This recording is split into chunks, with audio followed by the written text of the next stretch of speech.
que es uno de los politólogos más reconocidos y con mayor trayectoria, presidente de Factum, y fue secretario político del Liber Seregni y del Frente Amplio desde 1972 hasta 1987, incluida toda la dictadura militar. Oscar, te damos la palabra. Bueno, buenas noches. Buenas noches a todos. Les pido disculpas por que llegué tarde, había sido anunciado.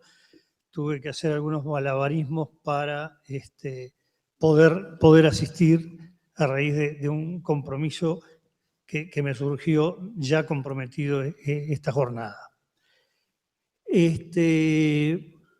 Bueno, vamos a centrarnos, tratar de no repetir, no escuché lo de Miguel Aguirre, pero me imagino por dónde haber andado en lo que es la beta exploratoria en que ha producido mucho material muy rico. Bueno, lo de Alberto Curiel lo escuché, por lo menos la parte medular, y a su vez lo vamos a hacer, cada cual es producto de sus obsesiones, de lo que más a uno le centra la investigación, que es el manejo político partidario. Claramente hay muchos componentes que ya han sido señalados, todo el componente, desde el punto de vista político partidario, las búsquedas de unidad hacia la izquierda.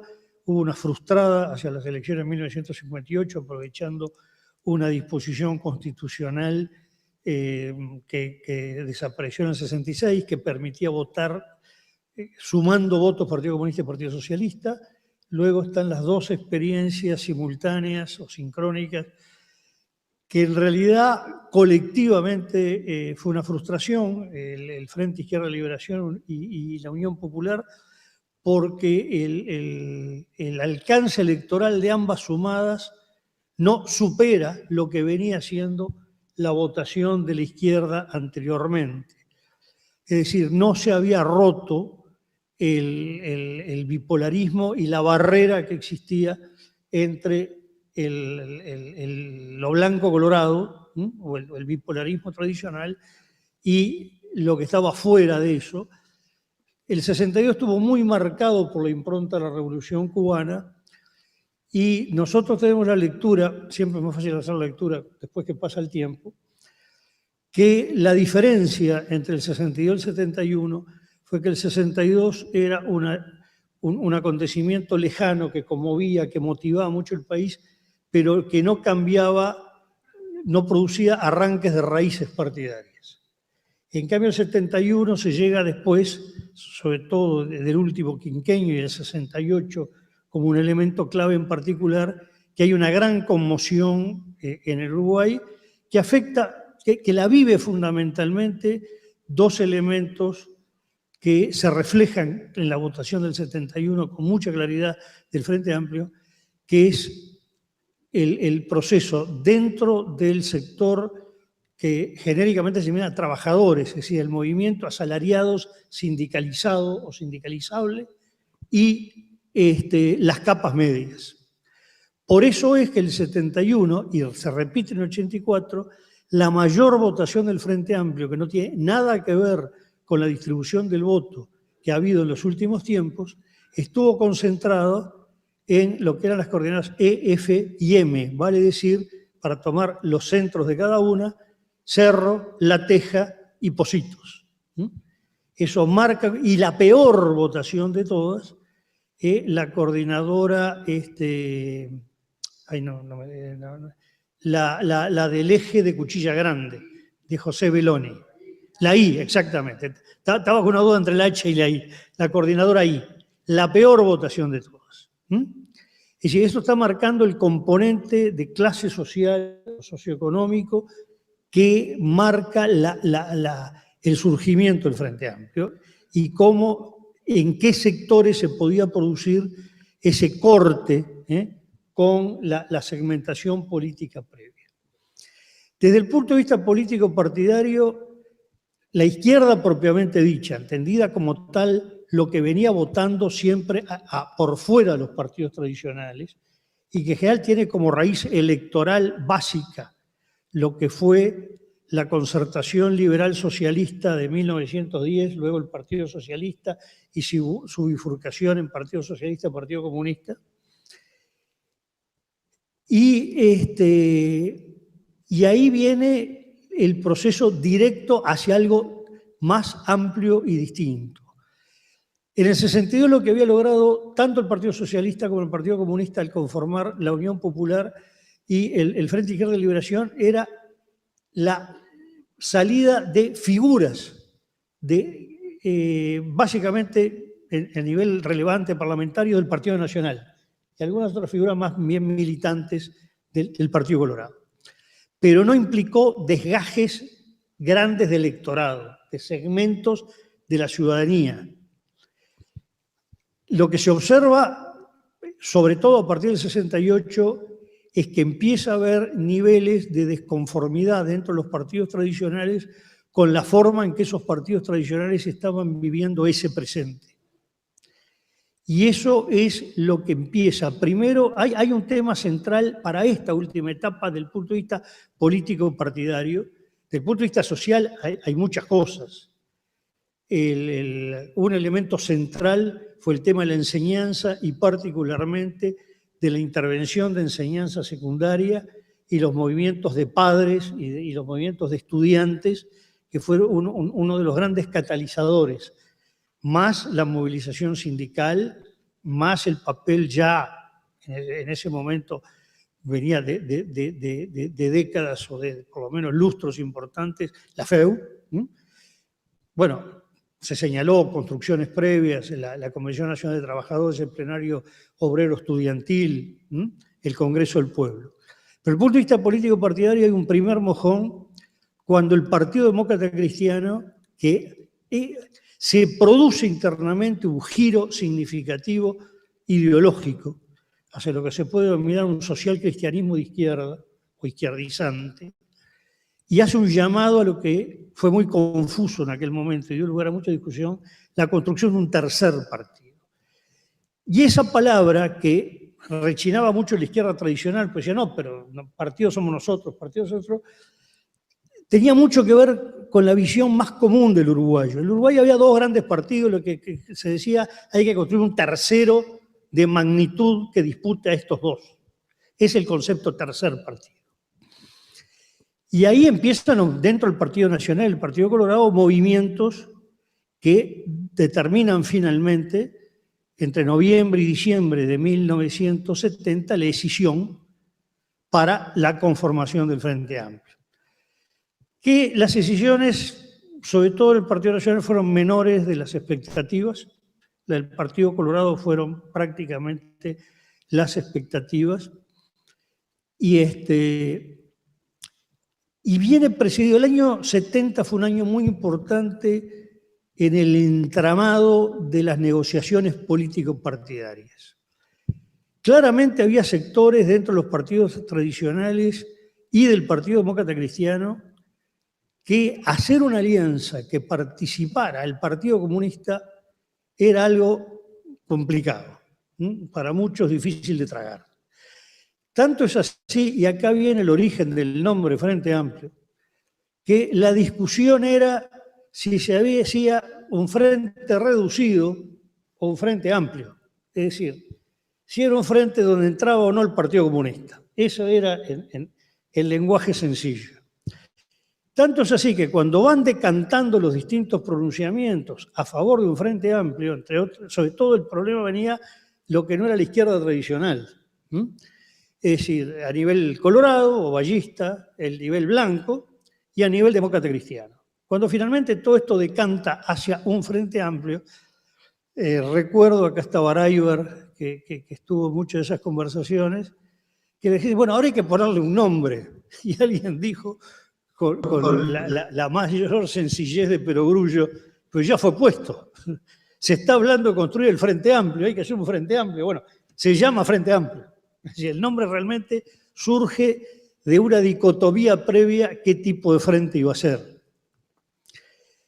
Es muy interesante la estructura política. Bueno, y el año 70 es el año en que hay un entretejido, sobre todo las reuniones en el ambulatorio de la Cámara, en que participa Ronnie Arismendi, Luis Pedro Bonavita, Juan Pablo Terra, Francisco Rodríguez Camuso y Selmar Michelini. Hay otras reuniones paralelas que la virtud fundamental que tuvieron es que a lo largo de un año de conversaciones logró bajar los miedos, las suspicacias, trazar puentes, terminar la posibilidad de construir algo juntos.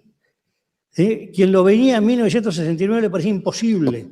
Se requirió ese año para llegar a ese paso, que no fue indoloro. Lo que llamaban ese movimiento por el Gobierno del Pueblo, Lista 99, tuvo algunos pequeños desgajamientos. El Partido Demócrata Cristiano pierde a uno de sus diputados, a Humberto Siganda, se forma ahí la Unión Radical Cristiana con un desprendimiento anterior. Es decir, tanto a nivel de partidos tradicionales como en la democracia cristiana, ese paso y el ir a ese Frente Amplio tuvo sus costos, tuvo sus dolores. Pero sin ese trabajo de cúpula que luego cada uno traducía hacia adentro, hubiera sido imposible llegar a lo que tan solo un año antes parecía una tarea difícil. Es verdad que esto no es un juego de palacio, no fue solamente esas conversaciones, sino que iba enmarcado en toda una gran movilización popular.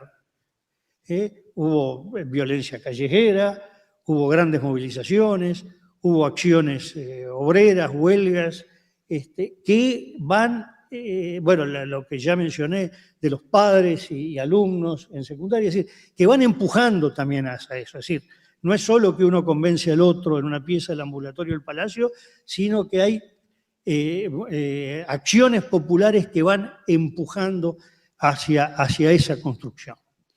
Lo que sí es cierto es que el Frente Amplio tardó mucho después en llegar a los sectores más populares de todos, es decir, los sectores más bajos. Eso claramente no está ni en el 71 ni en el 84. Y también que fue un movimiento muy montevideano. Y pensemos una cosa, el Canelones predictadura era muy distinto al Canelones posterior. No existía el área metropolitana como concepto. Canelones era muy interior y tenía la izquierda para avanzar en Canelones la misma dificultad que en el resto del país. Igualmente, el hecho de que hubiera alcanzado el 10% de promedio en los 18 departamentos del interior fue un éxito muy grande, pero quedó muy montevideanizado ese Frente Amplio. Tuvo dificultades hasta de lenguaje, dificultad de propuesta, dificultad de comunicación hacia el interior. Era un mundo diferente. Tanto es así, cuando uno mira, muchos de los constructores del Frente Amplio del interior era gente vinculada a sindicatos, a enseñanza, a bancarios, es decir, a sectores que uno llamaría muy urbanos, casi como una prolongación montevideana. El interior más puro, más rural o más de suburbio es donde el Frente Amplio, en el 71 en particular, 84 ya cambia bastante, no llegó. Esta es otra pincelada que es importante mirar con medio siglo de perspectiva. Y lo otro es un tema que es muy importante de estructura política, y repito, cada cual tiene sus obsesiones. Si algo a mí me exaspera cuando el Frente Amplio dice que es una coalición, mucho más ahora que hay lo que es una coalición, es decir, partidos políticos separados que como mucho logran coordinar acciones. El Frente Amplio nunca fue coalición ni desde que nació. Porque cuando nace sí hubo una discusión, no en estos términos, yo estoy usando términos politológicos, solo la clasificación que hace el gran politólogo francés Maurice Duverger a fines de los años 40, pero sí la discusión si el Frente Amplio iba a ser coordinado por los grupos políticos o el Frente Amplio iba a tener su estructura. Esta discusión se dio más adentro de algunos grupos que en la discusión entre los grupos. Algunos tuvieron sus dificultades en la discusión interna porque no querían que se avanzara una amalgama tan fuerte. Cuando ya viene la construcción propiamente del Frente Amplio, estamos hablando diciembre del 70, enero, febrero del 71, ya era claro que iba a haber una autoridad común y acá sí es lo que la vida pone por delante, la vida también inciden, por supuesto, en las militancias políticas, los grupos políticos, ya se habían creado los comités de apoyo al Frente Amplio. Por lo tanto, la discusión si debía o no haber comité de base quedaba con una discusión superada por los hechos. Es decir, la vida había creado, los que impulsaban esa línea, una construcción de base que le daba al Frente Amplio lo que fue la construcción que hace con su reglamento de organización, que es, bueno, va a haber una autoridad central, va a haber autoridades departamentales, va a haber estructuras de base. Y hay algo muy importante que hay que entender. Cuando nace el Frente Amplio, pone algo que es de una alianza o protopartido político. Nace con el mandato imperativo. El Frente Amplio da un paso, por ejemplo, la Unidad Popular Chilena jamás tuvo nada parecido. Nada, la Unión de Izquierda, la Unión de Gauche de Francia no tuvo nada parecido. Y acá surge con una autoridad que con un mecanismo muy trabado, muy complicado, muy florentino en su estructura, establece el mandato imperativo en las decisiones que toma el Frente Amplio, en la acción del Frente Amplio. Esto le da un nivel, o lleva por lo menos, a una cohesión que una coalición nunca puede tener. Esto, nosotros sostenemos, no queremos salir mucho de la etapa fundacional, pero que el Frente Amplio sociológicamente deviene de alianza a partido en el momento que, y ahí es el periodo militar en el que se produce este fenómeno, surge el Frente Amplismo. El Frente Amplismo no existía en 1971. Los que vivimos aquella época, recordemos que la convocatoria se hacía era vallistas con el Frente Amplio, blancos con el Frente Amplio, socialistas, comunistas, demócratas, cristianos. La palabra Frente Amplismo no existía e incluso el frentismo no era muy usual, la palabra frentista. Eso se va construyendo y es cuando se adapta mucho, ya se toma, el rojo, azul y blanco como un símbolo de identidad, no como una decoración propagandística. Hay una anécdota que aparece relatada por Claudio Invernici en uno de sus cuentos, en una obra en Piriápolis, en que había uno con un gorro tricolor, rojo, azul y blanco. Y el otro se le acerca, lo mira, se iban mirando, tanteando, y le dice, ¿de Nacional? Y el otro dice, no, de Peñarol. Y se abrazaron, el rojo, azul y blanco, quería decir otra cosa, ¿no?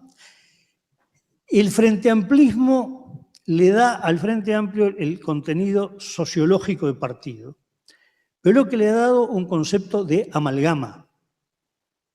E incluso si el Frente Amplio sobrevivió a algunos momentos duros y difíciles, en particular el más importante desde el punto de vista interno, la ruptura que se produce entre diciembre de 1988 y mayo de 1989, en que pierde prácticamente la mitad de sus legisladores. Los estudios hechos posteriormente dejan con absoluta claridad que lo que salva al Frente Amplio o a esa parte del Frente Amplio que se había quedado fue en gran medida la existencia de un fuerte sentimiento de pertenencia. Y no hay que creer que esto es mágico. La pertenencia implica adhesión de carácter de largo tiempo, no meramente coyuntural, a un proyecto político. Lo otro son adhesiones circunstanciales. La pertenencia es lo que da la adhesión, incluso la adhesión en las buenas y en las malas. En todos los partidos se da que una cosa son los votantes de un partido y otra los que son de ese partido. Una cosa los que son Frente Amplista, otros los que votan el Frente Amplio. Lo mismo con los otros partidos, ¿no? No es un descriptivo. Pero esto es muy importante, cómo el Frente se pasa de un elemento al otro. Y aquí, cuando se pasa de la etapa previa, digamos, de negociación, el tema es que había elementos clave de la historia uruguaya que era imposible que no estuvieran si no se construía el Frente Amplio, y ahí era el papel importantísimo que se asignaba al Partido Socialista. Partido que había quedado muy golpeado después de unos insucesos con bancas parlamentarias en la elección del 62, y después con un insuceso electoral y una fractura en 1966, y hubo un esfuerzo muy grande para abrir las puertas a todos los que podían tener resistencia contra todas las peleas de familia, para que ese elemento que se considera sustancial en la formación del Frente Amplio estuviera, y aquí está uno de los constructores hacia todos lados, hacia adentro y hacia afuera, de ese elemento que faltaba y que era esencial en la construcción del Frente Amplio. Y como ya estoy pasado, como es habitual que hacemos todos los que hablamos, cuento una anécdota final. Nuestra participación empezó cuando estaban esas negociaciones, más o menos a mediados del año 70, pero resulta que una de las funciones era cómo diablos se podía construir este Frente Amplio, donde había fuerzas que actuaban como partido político, otras que eran sectores que salían, y cómo se armaba la ingeniería, y bueno, cada cual es producto de sus obsesiones. Me tocó a mí elaborar la ingeniería que permitiera que sin que hubiera un lema llamado Frente Amplio, se votara como Frente Amplio, y ahí la sesión que hizo, el comodato, digamos, que hizo el Partido Demócrata Cristiano, de su lema, para que se votara con el lema Partido Demócrata Cristiano, todas las fuerzas que conjugaban el Frente Amplio. Pero dio un trabajo muy grande, con escritos a la Corte Electoral, con fundamentaciones teóricas y doctrinarias, e incluso con un episodio por la vigencia de la ley de lema del año 34, que prohibía integrar hojas de votación o lista de candidatos a personas públicas notoriamente pertenecientes a otro partido, que se firmaron miles de comunicaciones a la Corte, pero sobre todo lo más interesante, las declaraciones en el seno de la Cámara de Diputados y del Senado, que cada uno decía que renunciaba al partido por el cual había sido elegido para adherir al lema Partido Demócrata Cristiano, lo que provocaba muchas hilaridades, por supuesto, y decía, sin mengua de las convicciones sostenidas a lo largo de nuestra vida, ¿no? Es decir, que hubo que buscar hasta esas sutilezas para que el Frente Amplio se construyera y, bueno, culminara en la firma en el Palacio Legislativo del acto del 5 de febrero. Muchas gracias.